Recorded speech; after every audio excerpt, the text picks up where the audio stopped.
Hello everyone, this is Malay and you are watching the digital study point Bangla YouTube channel. প্রত্যেক দিনের ন্যায় আরও একটা নতুন ক্লাসে তোমাদের প্রত্যেককে জানাই স্বাগত। আমরা গত কয়েকদিন ধরেই বিপিএসসিতে আসা বেশ কিছু সায়েন্সের গুরুত্বপূর্ণ কোশ্চেন নিয়ে আলোচনা করছিলাম, যেটা NCERT based previous year question, যেটা আমরা তোমাদেরকে কথা দিয়েছিলাম যে 1000টা ইম্পর্টেন্ট এমসিকিউ যেটা এনসিইআরটি বেস বিভিন্ন পরীক্ষায় এসেছে, সেই প্রিভিয়াস ইয়ার কোশ্চেন তোমাদের আলোচনা করে দেবো। আজকে তোমরা সেই পেপারেরই ক্লাস নম্বর 4 পেতে চলেছ, তার 4 নম্বর ক্লাসটা তোমরা আজকের সেশনে করে নেবে। ক্লাস 4, এটা হচ্ছে ক্লাস 4। এর আগে অলরেডি আমরা সায়েন্সের ওপর 3টে ক্লাস দিয়ে দিয়েছি। তার জন্য তোমরা আমাদের চ্যানেলে চলে যাও, চ্যানেলের প্লে লিস্টে তোমরা এনসিইআরটি বেসড সায়েন্সের টপ সায়েন্সের 1000 যে কোশ্চেনের একটা প্লেলিস্ট পাবে, সেই প্লেলিস্টে তোমরা সমস্ত ক্লাসগুলো পরপর পেয়ে যাবে। এছাড়া বিপিএসসি প্রিভিয়াস ইয়ার বলে আলাদা একটা প্লেলিস্ট করা রয়েছে, সেখানে সমস্ত বিপিএসসিতে আসা কোশ্চেনগুলো পাবে। পাশাপাশি বিপিএসসির তে আসা বিভিন্ন রকমের যে জিকেগুলো, বিহার রিলেটেড যে জিকে, তার ক্লাসটার জন্য আমরা আলাদা একটা প্লেলিস্ট বানিয়ে রেখেছি, বা কারেন্ট অ্যাফেয়ার্সের সংক্রান্ত আলাদা একটা প্লেলিস্ট রয়েছে। প্রত্যেকটা প্লেলিস্টে তোমরা সমস্ত ক্লাসগুলো দেখে নিতে পারবে। ওভারঅল 100টার ওপর ক্লাস রয়েছে বিপিএসসি সংক্রান্ত, তোমরা অবশ্যই সেই ক্লাসগুলো দেখে নিও যারা যারা দেখোনি। চলো বলে রাখি, আমরা কেমিস্ট্রিটা আলোচনা করছিলাম। কেমিস্ট্রির পার্টে আমরা অলরেডি 60খানা কোশ্চেন আলোচনা করে ফেলেছি গত 3টে ক্লাসে। আজকের ক্লাসে আমরা 20 থেকে 25টি কোশ্চেন আলোচনা করব। দেখো, আজকে আমরা 61 নম্বর প্রশ্ন থেকে আলোচনা করছি। কোশ্চেন নাম্বার 68, তোমরা প্রত্যেকে খেয়াল করো। কোশ্চেন নাম্বার 68 প্রত্যেকে আগে অ্যান্সার করার চেষ্টা করবে, দরকার হলে ভিডিওটা একবার পজ করে নিয়ে অ্যান্সার করবে এবং তারপর আমার অ্যান্সারের সাথে মিলিয়ে নেবে। দেখো, এ ব্লক এলিমেন্ট আর অলসো কল্ড, এ ব্লকে যে এলিমেন্টগুলো থাকে, অর্থাৎ আমরা এখানে পিরিয়ডিক টেবিলের কথা বলছি। পিরিয়ডিক টেবিলের যে এ ব্লক রয়েছে, সেই এ ব্লকের যে এলিমেন্টগুলো, সেই এলিমেন্টগুলো কী ধরনের এলিমেন্ট? অ্যালকাইল মেটাল বা ক্ষারীয় ধাতু, না ইনার ট্রানজিশন এলিমেন্ট, নাকি ট্রানজিশন এলিমেন্ট, নাকি ট্রান্স ইউরেনিক এলিমেন্ট। এবার বলে রাখি, এই এফ ব্লক কি, ডি ব্লক কি, এস ব্লক কি, পি ব্লক কি, সেটা আমি এর আগের দিনের ক্লাসে আলোচনা করেছিলাম। তাও আজকের ক্লাসে আমি একটু আলোচনা করে দিচ্ছি। দেখো, কিন্তু আমরা সেই পিরিয়ডিক টেবিলটা দেখতে পাচ্ছ। এই পিরিয়ডিক টেবিলের তোমরা 1 নম্বর গ্রুপ, অর্থাৎ ওপরের দিকের যে অংশগুলো দেখতে পাচ্ছ, এইগুলো গ্রুপ নাম্বার। এটা 1, এটা 2, এটা 3, এটা 4, এইভাবে তোমরা গ্রুপগুলো পাবে। টোটাল গ্রুপ নাম্বার 18টা রয়েছে। এবং তোমরা যদি পিরিয়ডের সংখ্যা বলো, সেখানে তোমরা পিরিয়ড পাবে 7টা। দেখো, 1, 2, 3, এটা 4, 5, 6, 7, 7টা পিরিয়ড রয়েছে এবং গ্রুপ রয়েছে 18টি। অর্থাৎ এই হিলিয়ামটা হচ্ছে 18 নম্বর গ্রুপ, আর হাইড্রোজেনটা হচ্ছে 1 নম্বর গ্রুপ। এবার এই 1 নম্বর আর 2 নম্বর গ্রুপ নিয়ে এস ব্লক গড়ে উঠেছে। 1 নম্বর এবং 2 নম্বর যে আমরা গ্রুপ বলবো, সেটা এস ব্লক। এস ব্লকটা তাহলে কত নম্বর গ্রুপ? 1 এবং 2। এবং ডি ব্লক যেটা বলা হচ্ছে, সেটা দেখো 3, 4, 5, 6, 7, 8, 9, 10, 11, 12, অর্থাৎ 3 থেকে 12 পর্যন্ত হচ্ছে ডি ব্লক। বাকি এই অংশটা দেখতে পাচ্ছ পি ব্লক, এবং সর্বনিচের দিকে দেখো, নিচের দিকে রয়েছে এফ ব্লক। আমাদের প্রশ্নটাতে বলা হয়েছে এই এফ ব্লকের যে এলিমেন্ট, সেই এলিমেন্টগুলোকে কি এলিমেন্ট বলা হয়। প্রথমত বলে রাখি, আমরা যদি প্রথম অংশটা আলোচনা করি, অর্থাৎ অ্যালকাইল মেটাল, এই alkali metal group number 1, group number 1-এর যে এলিমেন্ট রয়েছে, অর্থাৎ hydrogen, lithium, sodium, potassium, rubidium, caesium এবং ফ্রান্সিয়াম, এই মৌলগুলোকে অ্যালকাইল মেটাল বলা হয়। এবং 2 নম্বর গ্রুপে যেগুলো রয়েছে, অ্যালকাইল আর্থ মেটাল, অর্থাৎ ক্ষারীয় মৃত্তিকা ধাতু বলা হচ্ছে। আমাদের জানতে চাওয়া হচ্ছে ইনার ট্রানজিশন মেডেল বলা হচ্ছে এফ ব্লক। এফ ব্লকের যে এটাকে বলা হয়, সেটা ইনার ট্রানজিশন মডেল, অর্থাৎ অপশান বি হয়ে যাবে এর correct answer.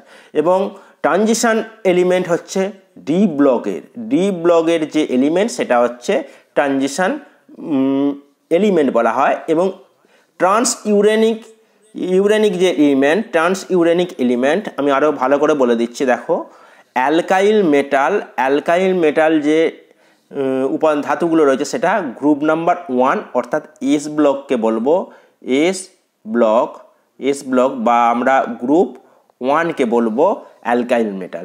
Inner transition metal যেটা এফ ব্লকের এলিমেন্টকে বলা হচ্ছে। ট্রানজিশন এলিমেন্ট যেটা গ্রুপ ব্লক ডি এর এলিমেন্টকে বোঝানো হচ্ছে। এবং ট্রান্স ইউরেনিক এলিমেন্ট মানে ইউরেনিয়ামের পরবর্তী যে মৌলগুলো রয়েছে, অর্থাৎ ইউরেনিয়ামের যে মূল পারমাণবিক সংখ্যা সেটা হচ্ছে 92 প্লাস যে সমস্ত মৌলের এলিমেন্টের পারমাণবিক সংখ্যা 92 এর বেশি, তাদেরকে আমরা ট্রান্স ইউরেনিক এলিমেন্ট বলবো। অর্থাৎ তোমরা এফ ব্লকের এই অংশটা দেখতে পাচ্ছি, ইউরেনিয়াম থেকে এই টোটাল মৌলগুলো বা এলিমেন্টগুলোকে আমরা ট্রান্স ইউরেনিয়াম এলিমেন্ট বলতে পারি। তাহলে আমরা যে প্রশ্নটা পড়লাম আরও একবার দেখে নাও। এফ ব্লকের এলিমেন্টকে আমরা ইনার ট্রানজিশন এলিমেন্ট বলবো, ইনার ট্রানজিশন এলিমেন্ট। নেক্সট দেখো কোশ্চেন নাম্বার 62।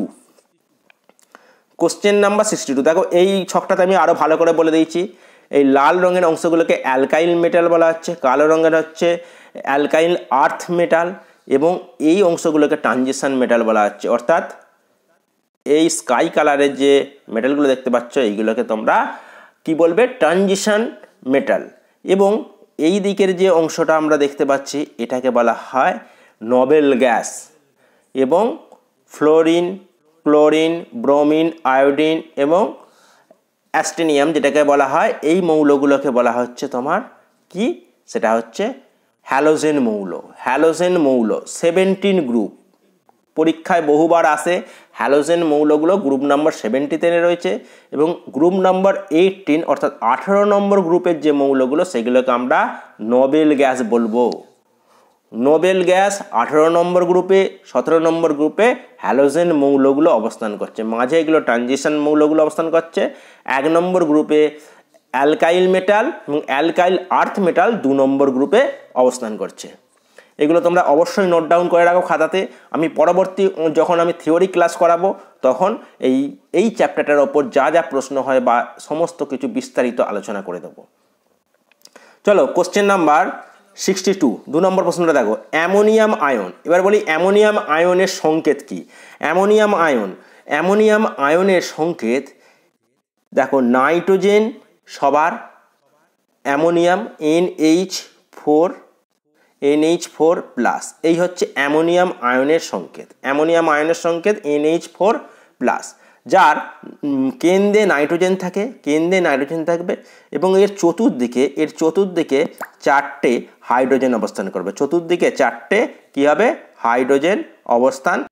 তাহলে আমরা এখানে দেখতে পেলাম অ্যামোনিয়াম আয়নের যে সংকেত আমরা দেখলাম NH4, যার মাঝে নাইট্রোজেন থাকে এবং তার চতুর্পাশে 4টে হাইড্রোজেন থাকে।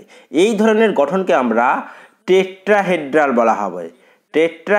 Option B is the correct answer. এই প্রশ্নের সঠিক অ্যান্সার কি হলো? Option B. নেক্সট দেখো কোশ্চেন নাম্বার 63, তোমরা প্রত্যেকে অ্যান্সার করার চেষ্টা করো, আশা করছি প্রত্যেকেই পারবে। দেখো, the atomic weight of uranium যেটা আমরা দেখলাম এফ ব্লকে রয়েছে ইউরেনিয়াম, যার পারমাণবিক সংকেত, যার সংকেত হচ্ছে ইউ, ইউরেনিয়ামের সংকেত ইউ, আর যার পারমাণবিক ক্রমাঙ্ক বা পরমাণু সংখ্যা বলতে পারো 92। এর অ্যাটমিক ওয়েট কত?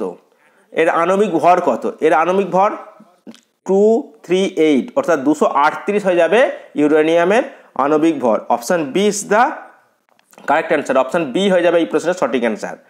নেক্সট দেখো কোশ্চেন নাম্বার 64, এর আগের দিন আমরা আলোচনা করেছিলাম আইসোটপ সংক্রান্ত। ধরো কোনো একটা আইসোটপ, এ নামক মৌলের আইসোটপ, নিচের যে সংখ্যাটা থাকে, ধরো দুটো মৌলর কথা বলা আছে, এ মৌল এবং বি মৌল, যার পারমাণবিক ক্রমাঙ্ক P1 আর এই P2, যার পারমাণবিক ক্রমাঙ্ক সমান হবে, আর এর যে মাস নাম্বার মাস 1 আর মাস 2 যেটা অসমান হবে। অর্থাৎ এর পারমাণবিক সংখ্যা সমান হয় কিন্তু এর ভর সংখ্যা সম্পূর্ণ আলাদা হয়, তাদেরকে আমরা আইসোটপ বলবো। তাই এখানে প্রশ্নটাতে কি বলা রয়েছে? প্রশ্নটাতে বলা রয়েছে the difference between isotope of an element is due to presence of difference number. বলছে আইসোটপ দুটো একই মৌলের যে আইসোটপ বলবো, সেই আইসোটপের কোন দুটির পার্থক্যের জন্য আমরা তাকে আইসোটপ বলছি। আমরা দেখলাম প্রোটন সংখ্যা সমান, কিন্তু কোনটা আলাদা? মাস নাম্বার, অর্থাৎ ভর সংখ্যাটা আলাদা হবে। এখানে দেখো ভর সংখ্যার কথা কিছু বলা নেই, এখানে প্রোটন বলেছে, নিউট্রন বলেছে, ইলেকট্রন বলেছে এবং ফোটন রয়েছে, কিন্তু আমাদের এখানে মাস নাম্বার বলেনি। তাহলে আমরা এখানে কিভাবে নির্ণয় করব? আমরা প্রত্যেকেই এর আগের দিনে যারা ক্লাসটা অংশগ্রহণ করেছে তারা প্রত্যেকেই জানো যে মাস নাম্বার কাকে বলে।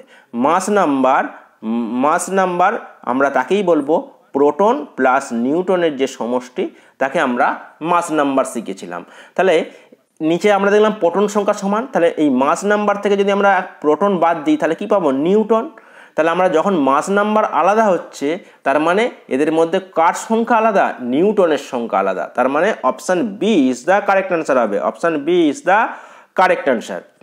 নেক্সট দেখো question number 65, the ejection of electron when a metal surface is irradiated is called. মানে কোনো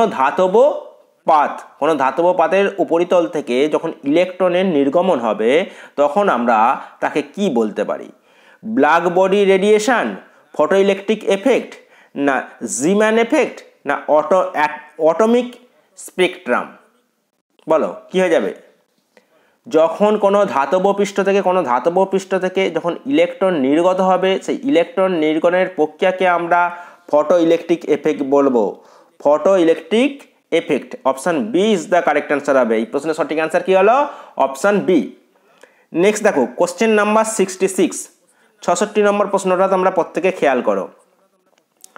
দেখো element first detected spectroscopically in the sun atmosphere, অর্থাৎ সূর্যের আলোতে প্রথম আবিষ্কৃত যে উপাদানটি বা যে গ্যাসটি সেটি কি? সূর্যের যে রশ্মি, সেই রশ্মিতে আবিষ্কৃত প্রথম ডিটেক্টেড যে প্রথম এলিমেন্ট কোনটি? বলো অক্সিজেন, নিয়ন, হাইড্রোজেন না হিলিয়াম? কারেক্ট অ্যান্সার কি হবে? সঠিক অ্যান্সার হবে helium. Option D is the correct answer. Option D is the correct answer, helium. দেখো এখানে আমি মার্ক করে দিয়েছি। দেখো ফরাসি বিজ্ঞানী বা ফরাসি জ্যোতির্বিজ্ঞানী পিয়েরে জুলস সিজার জানসেন 18ই আগস্ট 1868 সালে, 18ই আগস্ট 1868 সালে, সালটা অবশ্যই মনে রেখো, কে আবিষ্কার করেছিল? Pierre Jules Cesar Janssen. ইনি সূর্যগ্রহণের সময় সূর্যের বর্ণালী থেকে প্রথম হিলিয়াম গ্যাসটি আবিষ্কার করেছিলেন। তাহলে প্রথম আবিষ্কৃত সূর্যের রশ্মি থেকে আবিষ্কৃত প্রথম উপাদান কোনটি? সেটি হলো helium. Option D is the correct answer. Next দেখো কোশ্চেন নাম্বার 67, অর্থাৎ 67 নম্বর প্রশ্নটা আমাদের জানতে চাওয়া হয়েছে কি? দেখো question number 67, which of the following is incorrect? কোনটি ভুল? তোমাকে ভুলটা চিহ্নিত করতে হবে। এখানে দেখো কিছু উপাদান দেওয়া রয়েছে, কিছু এলিমেন্ট দেওয়া রয়েছে এবং তার সাংকেতিক চিহ্নটা দেওয়া রয়েছে, সংকেতটা বর্ণনা করা হয়েছে। মার্কারি মানে কি? এর আগের দিন আলোচনা করেছিলাম। মার্কারি মানে পারদ।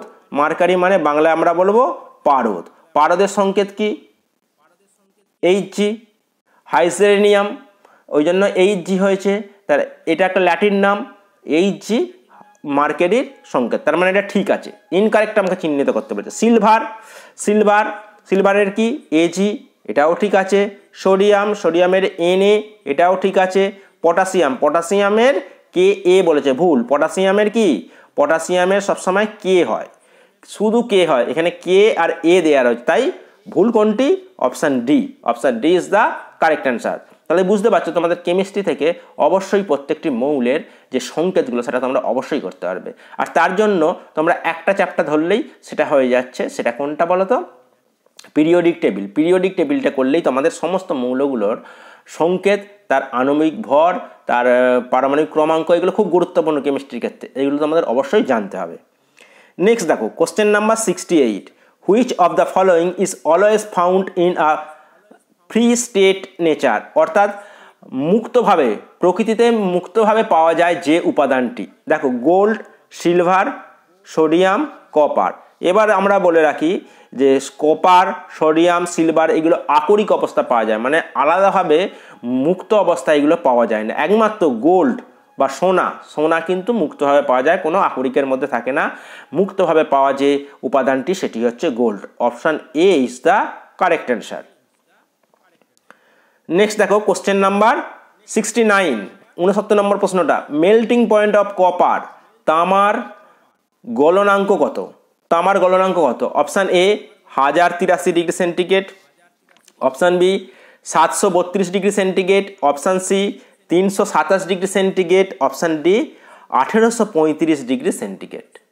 আমরা প্রত্যেকেই জানি যে কপার বা তামার কিন্তু গলনাঙ্ক অনেকটাই বেশি, প্রায় 1000-এর ওপর। তাহলে আমাদের কোনটি হয়ে যাবে? Option A. Option A is the correct answer. 1083 degree centigrade হয়ে যাবে কপারের গলনাঙ্ক বা মেল্টিং পয়েন্ট। নেক্সট দেখো মোস্ট অ্যাবান্ডান্ট রেয়ার গ্যাস যেটাকে বিরল গ্যাস বলি, সেই সবথেকে বেশি পরিমাণে পাওয়া যায় যে বিরল গ্যাস, অ্যাটমসফিয়ারের মধ্যে বাতাসে পাওয়া সবথেকে বিরল গ্যাস যেটা বেশি পরিমাণে পাওয়া যায় সেটা কি বলতো? Helium, neon, xenon, argon. Option C is the correct answer হয়ে যাবে, আর্গন হয়ে যাবে এই প্রশ্নের সঠিক আনসার। আর্গন বাতাসের মধ্যে সবথেকে বেশি পরিমাণে পাওয়া যায়। সবথেকে বেশি পরিমাণে যে বিরল গ্যাসটি পাওয়া যায় সেটি হচ্ছে আর্গন। আর সবথেকে স্বাভাবিক গ্যাসগুলোর মধ্যে সবথেকে বেশি পাওয়া যায় নাইট্রোজেন। এর আগের দিনের আমরা একটা কোশ্চেন করেছিলাম, সেকেন্ড ডে সম্ভবত, তাতে ছিল সর্বাধিক পরিমাণে পাওয়া গ্যাসটির নাম কি? নাইট্রোজেন। আর এখানে আজকে আমরা পড়লাম সর্বাধিক বায়ুমণ্ডলে পাওয়া সর্বাধিক বিরল গ্যাস বা রেয়ার গ্যাস কোনটি? সেটি হচ্ছে আর্গন।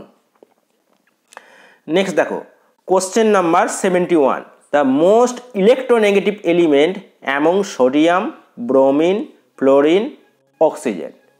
তাহলে আমাদের সোডিয়ামের সংকেত কি আমরা পড়েছিলাম? সোডিয়ামের সংকেত Na, অক্সিজেনের O2, ফ্লোরিনের F, আর ব্রোমিনের Br। ব্রোমিনের কি? ব্রোমিনের সংকেত Br।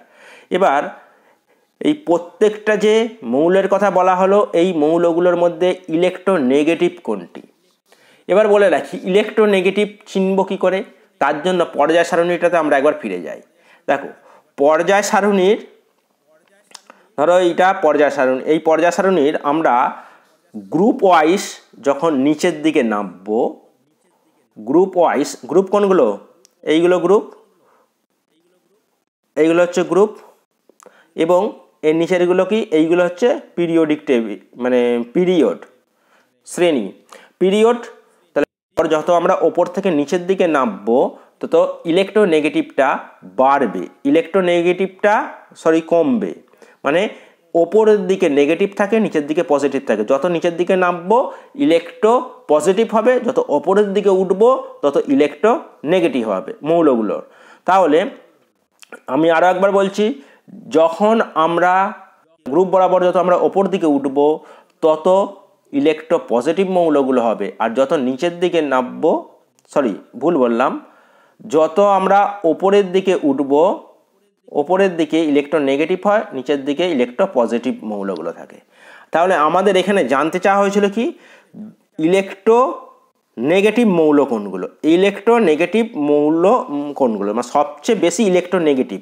তা সবচেয়ে বেশি ইলেকট্রো নেগেটিভ হতে গেলে সবসময় গ্রুপের ওপরের দিকে অবস্থান করতে হবে। গ্রুপের নিচের দিকে যখনই আমরা অবস্থান করব সেটা ইলেকট্রো পজিটিভ হবে, আর যত ওপরের দিকে উঠবো তত ইলেকট্রো নেগেটিভ হবে, এটা মনে রেখো। তাহলে ইলেকট্রো নেগেটিভ হতে গেলে যেটা ওপরের দিকে রয়েছে আমরা কি পেলাম? সোডিয়াম, ব্রোমিন, ফ্লোরিন আর অক্সিজেন।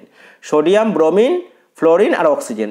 তোমরা দেখো এখানে মৌলগুলোর মধ্যে ফ্লোরিনের অবস্থান সব থেকে ওপরের দিকে রয়েছে। দেখো এখানে খেয়াল করলে তোমরা লক্ষ্য করবে ফ্লোরিন, দেখো ফ্লোরিন রয়েছে সব থেকে গ্রুপের ওপরের দিকে, ফ্লোরিন রয়েছে সব থেকে গ্রুপের ওপরের দিকে, ফ্লোরিন রয়েছে। এবং দেখো সোডিয়াম দেখো তার নিচের গ্রুপে রয়েছে। সোডিয়াম, ফ্লোরিন যেহেতু সবার ওপরের দিকে রয়েছে সেহেতু এই প্রশ্নের সঠিক অ্যান্সার হয়ে যাবে ফ্লোরিন হয়ে যাচ্ছে সর্বাধিক ইলেকট্রোনেগেটিভ মৌল। ইলেকট্রোনেগেটিভ মৌল কোনটা? হচ্ছে ফ্লোরিন। ইলেকট্রোনেগেটিভ মৌল কোনটি? ফ্লোরিন। তাহলে option C is the correct answer. এর পরের প্রশ্নটাই দেখো ইলেকট্রো পজিটিভ মৌল দিচ্ছে। এর পরের প্রশ্নটা দেখো 72, the most electropositive element among the following, নিচেরগুলোর মধ্যে কোনটা ইলেকট্রোপজিটিভ? ইলেকট্রোপজিটিভ মানে নিচের দিকে যে অবস্থান করবে সেটা হচ্ছে ইলেকট্রোপজিটিভ, ওপরের দিকে উঠলে ইলেকট্রোনেগেটিভ। ফ্লোরিনের অবস্থান ওপরের দিকে ছিল তাই ইলেকট্রোনেগেটিভ হয়েছে। সর্বাধিক ইলেকট্রোপজিটিভ যদি হয় তাহলে অপশান ডি হয়ে যাবে সিজিয়াম। এখানে দেখো সোডিয়াম, ক্যালসিয়াম, পটাশিয়াম, সিজিয়াম চারটে দেওয়া রয়েছে।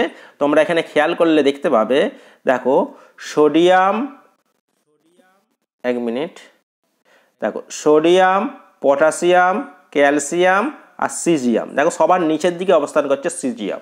তা সিজিয়াম যেহেতু সবার নিচের দিকে রয়েছে সেহেতু সব থেকে ইলেকট্রোপজিটিভ ওই মৌলগুলোর মধ্যে সেটা হচ্ছে সিজিয়াম, বা এখানের ক্ষেত্রে মানে এই 1 নম্বর গ্রুপের ক্ষেত্রে যদি আমরা ধরি সেটা হচ্ছে এফআর। নেক্সট দেখো, নেক্সট কোশ্চেনটা আমরা আলোচনা করব 73, কোশ্চেন নাম্বার 73। দেখো, the most important aluminium, important ore of aluminium, ore মানে হচ্ছে আকরিক, মানে অ্যালুমিনিয়ামের কোন আকরিকটা সবচেয়ে বেশি, মানে কোন আকরিক থেকে অ্যালুমিনিয়াম সবচেয়ে সহজে পাওয়া যায়। এখানে সবগুলোই দেখো কিছু আকরিকের নাম দেওয়া রয়েছে, যেমন বক্সাইট, ম্যাগনেটাইট, হেমাটাইট আর মোনাজাইট। আমরা প্রত্যেকে জানি বক্সাইট থেকে অ্যালুমিনিয়াম পাওয়া যায়, তাহলে অ্যালুমিনিয়ামের আকরিকের নাম কি? বক্সাইট। ম্যাগনেটাইট আর হেমাটাইট এইগুলো থেকে আমরা কি পাই? লোহা পাই, আয়রন পাই, আয়রন পাই ম্যাগনেটাইট আর হেমাটাইট থেকে।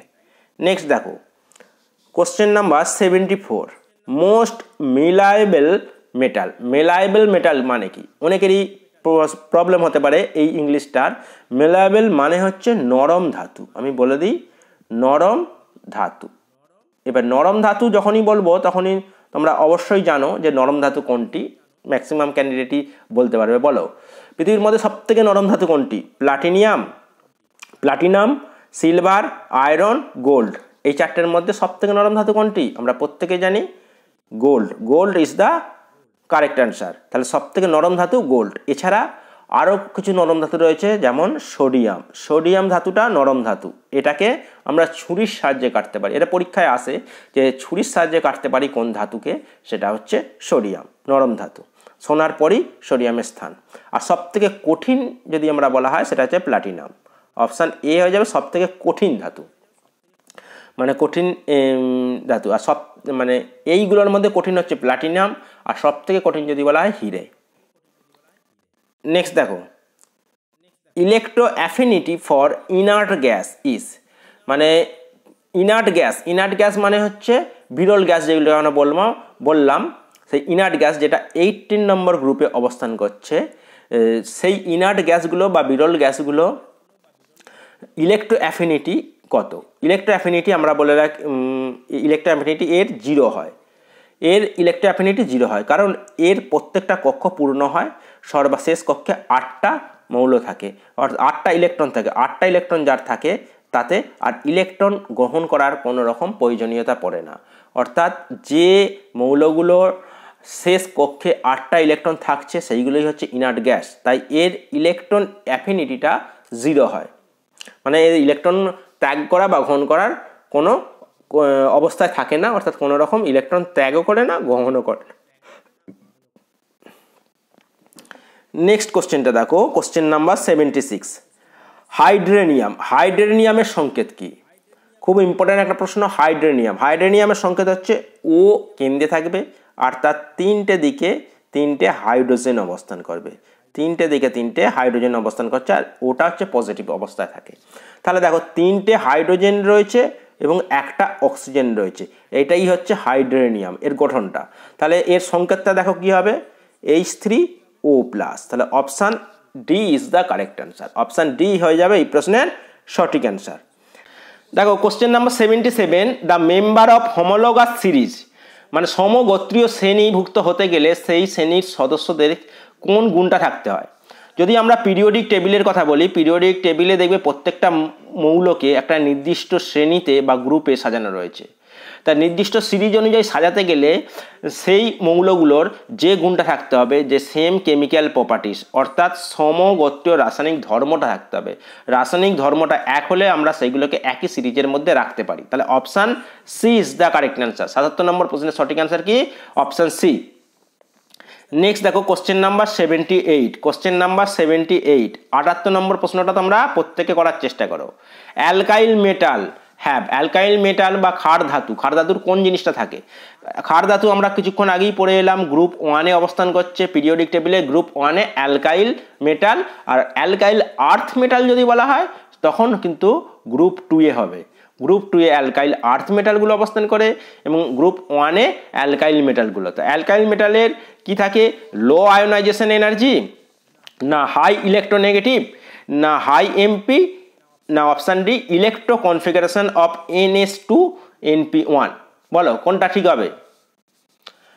অ্যালকাইল মেটালের লো আয়োনাইজেশন এনার্জি থাকে, অ্যালকাইল মেটালের লো আয়োনাইজেশন এনার্জি থাকে। Option A is the correct answer. এই প্রশ্নের সঠিক অ্যান্সার কি হবে? Option A. কোশ্চেন নাম্বার 79, 89 নম্বর প্রশ্নটা তোমরা করার চেষ্টা করো। Tendency of complex formation of maximum in, মানে নিম্নের উপাদানগুলোর মধ্যে, নিম্নের মৌলগুলোর মধ্যে কার কমপ্লেক্স ফরমেশন বা যৌগ গঠনের যে টেন্ডেন্সি, যৌগ গঠনের টেন্ডেন্সিটা কোন উপাদানগুলো সবথেকে বেশি দেখা যায়? এস ব্লকের উপাদানগুলো, পি ব্লকের উপাদানগুলো, নোবেল গ্যাসের, না ডি ব্লকের? প্রথমে বলে রাখি ইনার্ট গ্যাস বা নোবেল গ্যাস এদের তো কমপ্লেক্স গঠনের কোনো টেন্ডেন্সি থাকবে না, কারণ এদের শেষ গ্রুপে 8টা ইলেকট্রন থাকে। 8টা ইলেকট্রন যখনই থাকবে সেটা সম্পূর্ণ থাকে, অর্থাৎ ইলেকট্রন অ্যাফিনিটিটা কম, মানে জিরো প্রকৃতি থাকে। ইলেকট্রো অ্যাফিনিটি জিরো যার, তার তো কোনো রকম কমপ্লেক্স ফরমেশন থাকবে না। যার ইলেকট্রো এফিনিটিটা সর্বাধিক পরিমাণে থাকে তাদের কমপ্লেক্স গঠন ফরমেশনটা বেশি হয়। সেটা হবে ডি ব্লকের এলিমেন্টগুলো। ডি ব্লকের এলিমেন্টগুলো ট্রানজিশন মেটাল আমরা বলে এসেছি।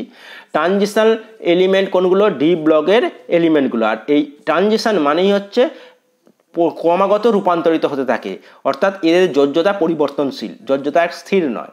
তাই এরা কমপ্লেক্স ফরমেশনে অনেকটা বেশি টেন্ডেন্সি লক্ষ্য করা যায়। তাহলে অপশান ডি হয়ে যাবে এই প্রশ্নের সঠিক অ্যান্সার। কোশ্চেন নাম্বার 80, 80 নম্বর প্রশ্নটা দেখো। Which among of the following is not a Nobel gas? Nobel gas নয় কোনটি? আমি আরও একবার বলছি, পিরিয়ডিক টেবিলের 18 নম্বর গ্রুপে নোবেল গ্যাসগুলো অবস্থান করে। দেখো আর্গন, রেডন, নিয়ন, ব্রোমিন, কোনটি নোবেল গ্যাস নয়? বলো। এক্ষেত্রে কারেক্ট অ্যান্সার হয়ে যাবে option D, bromine is not a Nobel gas. Bromine Nobel gas নয়। আর্গন, রেডন, নিয়ন এই তিনটেই কিন্তু নোবেল গ্যাসের উদাহরণ। 81 নম্বর প্রশ্নটা দেখো। Which of the following does not belong to halogen family? Halogen ফ্যামিলির মধ্যে নয়। হ্যালোজেন মৌলগুলো কোথায় থাকে? 17 নম্বর গ্রুপে, গ্রুপ নাম্বার 17-এ আমরা হ্যালোজেন মৌলগুলো পেয়েছিলাম। তাতে ক্লোরিন, ফ্লোরিন, ব্রোমিন, মরফিন কোনটা ছিল না? ক্লোরিন ছিল, ফ্লোরিন ছিল, ব্রোমিন ছিল, আর আয়োডিন ছিল, ছিল না morphine. Option D is the correct answer. D অর্থাৎ মরফিন হ্যালোজেন মৌল নয়। তাহলে অপশান ডি হয়ে যাবে এই প্রশ্নের সঠিক অ্যান্সার। তা আজকের ক্লাসটা অনেকটাই বড় হয়ে যাচ্ছে, তাই আজকের ক্লাসটা আমরা এখান পর্যন্তই রাখছি। পরবর্তী দিনে বাকি কোশ্চেনগুলো নিয়ে আলোচনা করব। আজকের ক্লাসটা তোমাদের কেমন লাগলো অবশ্যই জানিও। যদি কোথাও বুঝতে অসুবিধা হয় তার জন্য কমেন্ট করো। ভালো লাগলে বন্ধুদের মধ্যে শেয়ার করে দিও এবং একটা লাইক করে দিও। তোমাদের একটা লাইক আমাকে মোটিভেট করে এবং তোমাদের জন্য আরও বেশি করে আরও ভালোভাবে উপস্থাপন করার আমরা শক্তি বা উৎসাহ পাই। তা আমাদের উৎসাহ দানের জন্য অবশ্যই তোমরা লাইক এবং শেয়ার করে দিও। আর কেমন লাগছে ক্লাসটা অবশ্যই তোমরা কমেন্ট করো। Thank you. দেখা হচ্ছে নেক্সট ক্লাস।